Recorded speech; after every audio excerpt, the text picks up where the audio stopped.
Assalamualaikum warahmatullahi wabarakatuh. Perkenalkan, nama saya Suci Cantika dengan NIM F1C4200019 dari Prodi Biologi, Fakultas Sains dan Teknologi. Dengan dosen pengampu Ibu Rifka Raika Bintana STMkom. Video ini dibuat bertujuan untuk memenuhi tugas UTS TIK. Di sini saya akan mempresentasikan teknologi informasi dan komunikasi. Masyarakat informasi adalah sebuah istilah yang digunakan untuk mendeskripsikan sebuah masyarakat dan sebuah ekonomi yang dapat membuat kemungkinan terbaik dalam menggunakan informasi dan teknologi baru. Ciri-ciri masyarakat informasi yaitu adanya level intensitas informasi yang tinggi dalam kehidupan masyarakatnya sehari-hari, pada organisasi yang ada, dan tempat-tempat kerja. Sistem informasi diperlukan karena tujuan utama dalam sistem informasi yakni melahirkan informasi yang berguna dalam pengambilan keputusan, dan juga untuk menciptakan dan penguasaan informasi secara cepat dan akurat, maka dibutuhkanlah sistem informasi. Kemudian teknologi adalah seluruh sarana dan prasarana untuk menyediakan barang-barang yang diperlukan bagi kelangsungan hidup dan juga kenyamanan hidup umat manusia. Contoh teknologi yang akrab dengan kehidupan sehari-hari yaitu internet, komputer, kipas angin, jam tangan, mesin cuci, dan lainnya. Manfaat teknologi diantaranya, teknologi dapat digunakan sebagai sarana eksplorasi guna menambah wawasan dan pengetahuan.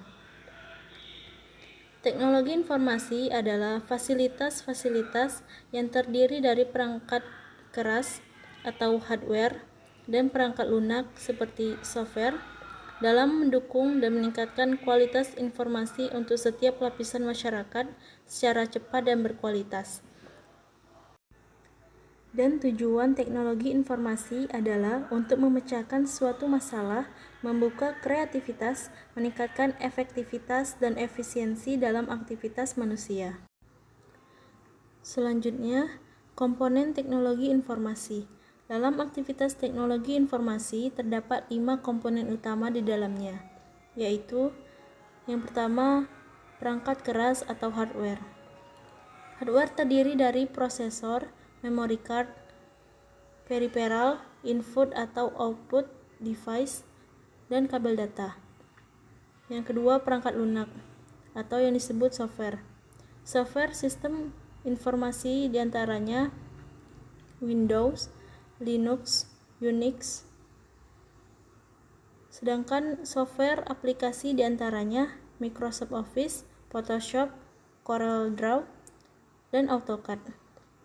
Dan juga terdapat brainware atau user, fireware, dan infoware. Hardware adalah bagian dari sistem komputer sebagai perangkat yang dapat diraba, dilihat secara fisik dan bertindak untuk menjalankan instruksi dari perangkat lunak atau software. Hardware berperan secara menyeluruh terhadap kinerja suatu sistem komputer. Contoh hardware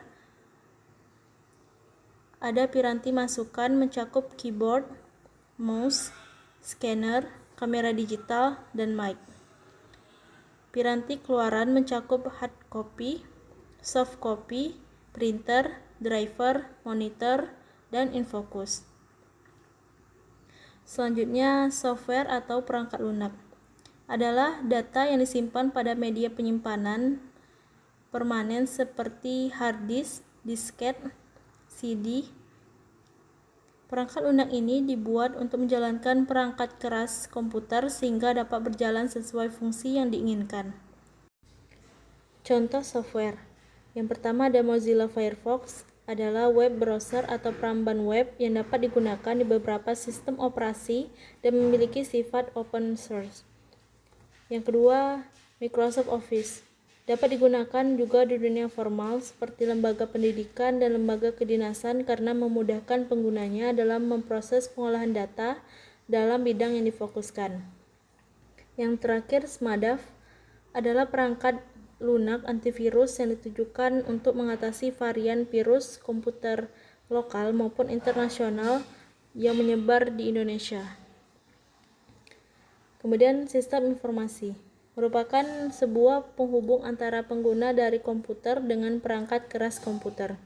Sistem informasi berfungsi untuk mengatur dan mengawasi penggunaan perangkat keras oleh berbagai program aplikasi serta para pengguna, dan juga sebagai program pengendali yang bertujuan untuk menghindari kekeliruan atau error dan penggunaan komputer yang tidak perlu.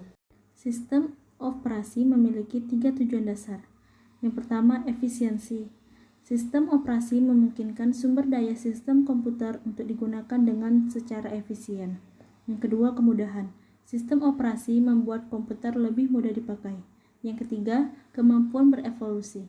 Sistem operasi harus disusun sedemikian rupa sehingga memungkinkan pengembangan yang efektif, pengujian, dan penerapan fungsi-fungsi sistem yang baru tanpa mengganggu layanan yang telah ada. Yang terakhir, contoh penerapan IT di berbagai bidang yaitu yang pertama di bidang pendidikan. Peran teknologi di bidang ini memang sangat penting karena dengan teknologi, dunia pendidikan bisa lebih efektif dan memudahkan para pelajar mendapatkan tambahan atau mengembangkan materi yang dipelajarinya. Selain itu, teknologi memudahkan juga dalam proses belajarnya seperti e-learning, proses belajar yang bisa dilakukan tanpa tatap muka. Yang kedua, bidang ekonomi. Pemanfaatan teknologi informasi bagi para pelaku ekonomi yaitu melalui e-commerce. Dengan e-commerce, pemilik usaha dapat mempublish usahanya melalui internet, seperti misalnya informasi mengenai spesifikasi dan harga produk yang dijual serta transaksi penjualannya. Baiklah, sekian presentasi dari saya. Maafkan jika ada salah-salah kata dan presentasi ini jauh dari kata sempurna, maka dari itu dibutuhkan koreksi dan semoga presentasi ini dapat bermanfaat. Wassalamualaikum warahmatullahi wabarakatuh.